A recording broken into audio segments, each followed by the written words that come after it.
Shalom and welcome to this week's edition of the Rabbi's Ramblings. Hope you've had a good week. In this week's Parsha, Parshas Beshalach, it speaks of how after the Jewish people have left Egypt and they are traveling out into the desert. A few days later, Pharaoh regrets having let the Jewish people go and he pursues them to annihilate them. The Jews are camped along the banks of the Reed Sea, the Yam Suf, and we see that there was a group of Jewish people who wanted to go out and wage war with the Egyptians in an act of self-defense. But we see that Hashem says that no. Hashem yilachim lachem va'atem tacharishun. That Hashem will do the battle for you. At the end of the parasha, it speaks of how, not too much later, we have Amalek, the Amalekites, come along and also want to attack the Jewish people.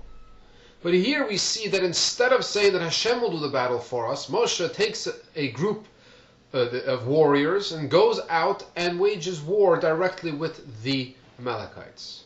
Why the difference? Is Hashem one to fight for us, or do we need to protect ourselves?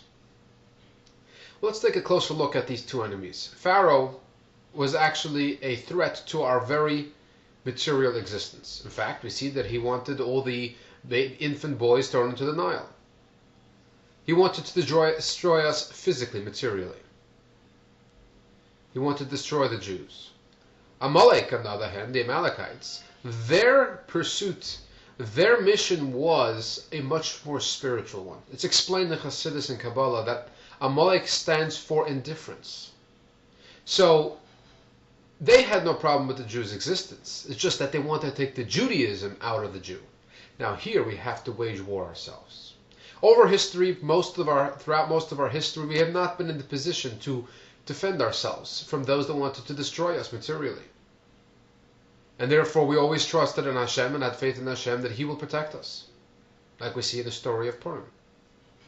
But yet, when it comes to a story of Hanukkah, when it comes to Amalek, where the war, the battle is a much more spiritual one, here we must go out and protect ourselves. The moment indifference or questions of faith creep in, we must arm ourselves to the teeth and wage war. Because God will protect the Jew, but the Jew's job is to protect Judaism and the Torah. Remember, you matter, so make a difference. Shabbat Shalom.